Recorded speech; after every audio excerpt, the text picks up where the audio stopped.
ನಮಸ್ಕಾರ, ನೀವು ನೋಡ್ತಾ ಇದ್ದೀರಾ ನ್ಯೂಸ್ 18 ಡಿಜಿಟಲ್ ಕಂಟೆಂಟ್. ನಾನು ಮೈಸೂರಿನ ಪ್ರತಿನಿಧಿ ಆನಂದ. ಸರ್ಕಾರ ವರ್ಸಸ್ ರಾಜಮನೆತನ ಎಂಬ ಒಂದು ರೀತಿಯ ಆಸ್ತಿ ಜಗ್ಗಾಟ ಹಿಂದಿನಿಂದಲೂ ಕೂಡ ನಡ್ಕೊಳ್ತಾ ಬರ್ತಾ ಇದೆ. ಸದ್ಯ ಇದೀಗ ರಾಜ್ಯ ಸರ್ಕಾರ ಹಾಗೂ ರಾಜಮನೆತನದ ಆಸ್ತಿ ವಿಚಾರವಾಗಿ ಒಂದಷ್ಟು ಜಟಾಪಟಿಗಳು ನಡೀತಾ ಇದೆ. ಖುದ್ದು ರಾಜಮಾತಾ ಪ್ರಮೋದಾದೇವಿ ಒಡೆಯರ್ ಅವರು ಕೂಡ ಯಾವುದೇ ಸರ್ಕಾರ ಇದ್ರೂ ಕೂಡ ಆಸ್ತಿ ವಿವಾದ ನಮ್ಮನ್ನ ಬಿಟ್ಟಿಲ್ಲ, ನಾವು ನಮ್ಮ ಆಸ್ತಿಯ ಉಳಿಗಾಗಿ ಹೋರಾಟ ಮಾಡ್ತೀವಿ ಅಂತೇಳಿ ಈ ಹಿಂದೆನೇ ಹೇಳಿಕೆಯನ್ನ ಕೊಟ್ಟಿರುವಂತದ್ದು. ಸದ್ಯ ಇದೀಗ ಚಾಮುಂಡಿ ಬೆಟ್ಟದ ಪ್ರಾಧಿಕಾರದ ವಿಚಾರವಾಗಿ ರಾಜಮಾತಾ ಪ್ರಮೋದಾದೇವಿ ಒಡೆಯರ್ ಅವರು ಹಾಗೂ ಸರ್ಕಾರದ ನಡುವೆ ಒಂದು ರೀತಿಯ ಜಟಾಪಟಿ ನಡೀತಾ ಇದೆ. ಈ ಬಗ್ಗೆ ಕೋರ್ಟ್ನಲ್ಲಿ ಕೇಸ್ ಸಹ ಇರುವಂತದ್ದು. ಇದರ ಬೆನ್ನಲ್ಲೇ ಕೇಂದ್ರ ಸರ್ಕಾರದ ಪ್ರಸಾದ್ ಯೋಜನೆ ಅಡಿಯಲ್ಲಿ 42 ಕೋಟಿ ರೂಪಾಯಿ ವೆಚ್ಚದಲ್ಲಿ ಚಾಮುಂಡಿ ಬೆಟ್ಟದಲ್ಲಿ ಒಂದು ರೀತಿಯ ಅಭಿವೃದ್ಧಿ ಕಾರ್ಯಗಳನ್ನ ಮಾಡಬೇಕು ಅಂತೇಳಿ ರಾಜ್ಯ ಸರ್ಕಾರ ಹೊರಟಿತ್ತು. ಇದೀಗ ಆ ಪ್ರಾಜೆಕ್ಟ್ಗೆ ಹಿನ್ನಡೆ ಆಗಿರುವಂತದ್ದು. ಯಾಕಂತ ಹೇಳಿದ್ರೆ ಚಾಮುಂಡಿ ಬೆಟ್ಟದ ಮೂಲ ಸ್ವರೂಪಕ್ಕೆ ಹಾಗೂ ಪರಿಸರಕ್ಕೆ ಯಾವುದೇ ಧಕ್ಕೆ ಆಗಬಾರ್ದು ಅಂತೇಳಿ ಯಾವುದೇ ರೀತಿಯ ಶಾಶ್ವತ ಕಾಮಗಾರಿಗಳು ಅಲ್ಲಿ ನಡಿಬಾರದು ಅಂತೇಳಿ ರಾಜಮಾತಾ ಪ್ರಮೋದಾದೇವಿ ಒಡೆಯರ್ ಅವರು ರಾಜ್ಯ ಸರ್ಕಾರದ ವಿರುದ್ಧ ಹೈಕೋರ್ಟ್ನ ಮೊರೆ ಹೋಗಿದ್ರು. ಇದೀಗ ಹೈಕೋರ್ಟ್ ಇದಕ್ಕೆ ತಡೆಯಾಜ್ಞೆಯನ್ನು ಕೊಟ್ಟಿರುವಂತದ್ದು. ಅಲ್ಲದೆ ಚಾಮುಂಡಿ ಬೆಟ್ಟದಲ್ಲಿ ಯಾವುದೇ ರೀತಿಯ ಶಾಶ್ವತ ಕಾಮಗಾರಿಗಳನ್ನು ಕೂಡ ಮಾಡಬಾರದು ಅಂತೇಳಿ ಸದ್ಯಕ್ಕೆ ತಡೆಯಾಜ್ಞೆಯನ್ನ ಕೊಟ್ಟಿದೆ. ಜೊತೆಗೆ ಜಿಲ್ಲಾಧಿಕಾರಿಗಳಾದಂತಹ ಲಕ್ಷ್ಮೀಕಾಂತ್ ರೆಡ್ಡಿ ಅವ್ರಿಗೂ ಕೂಡ ಒಂದು ಸೂಚನೆಯನ್ನ ಕೊಟ್ಟಿರುವಂತದ್ದು.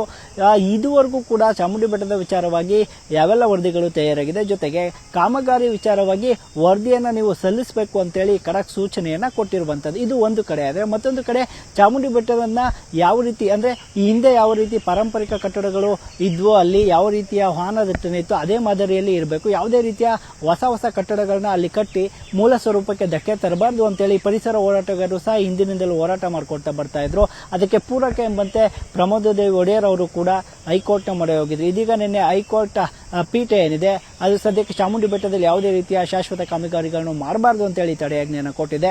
ಇದರ ಜೊತೆಗೆ ರಾಜ್ಯ ಸರ್ಕಾರಕ್ಕೆ ಒಂದು ರೀತಿಯ ಹಿನ್ನಡೆ ಆಗಿರುವಂತದ್ದು. ಯಾಕೆಂತ ಹೇಳಿದ್ರೆ ಈ ಒಂದು ಕಡೆ ಈ ಸಂಸದ ಯದುವೀರ್ ಒಡೆಯರ್ ಅವರು ಕೇಂದ್ರ ಸರ್ಕಾರದ ಯೋಜನೆಗೆ ವಿರೋಧ ಮಾಡೋಂಗಿಲ್ಲ, ಮತ್ತೊಂದು ಕಡೆ ಖಾಸಗಿ ಆಸ್ತಿ ವಿಚಾರವಾಗಿ ಕೂಡ ಅಂದ್ರೆ ಚಾಮುಂಡಿ ಬೆಟ್ಟ ನಮ್ದು ಅಂತೇಳಿ ಈಗಾಗಲೇ ಪ್ರಮೋದಾದೇವಿ ಒಡೆಯರ್ ಅವರು ಕೇಸನ್ನು ನಡೆಸ್ತಾ ಇರುವಂತದ್ದು.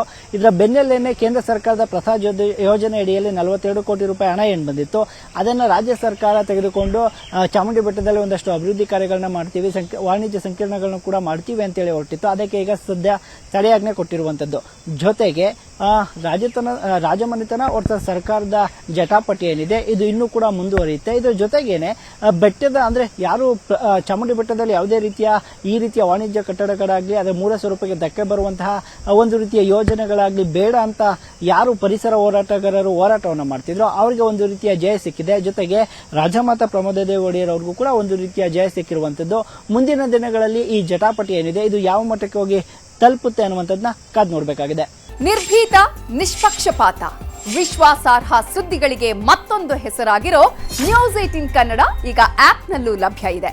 ದಯವಿಟ್ಟು ಇಲ್ಲಿರೋ QR ಕೋಡ್ ಅನ್ನ ಸ್ಕ್ಯಾನ್ ಮಾಡಿಕೊಂಡು ಆಪ್ ಡೌನ್ಲೋಡ್ ಮಾಡೋದಕ್ಕೆ ಮರಿಬೇಡಿ.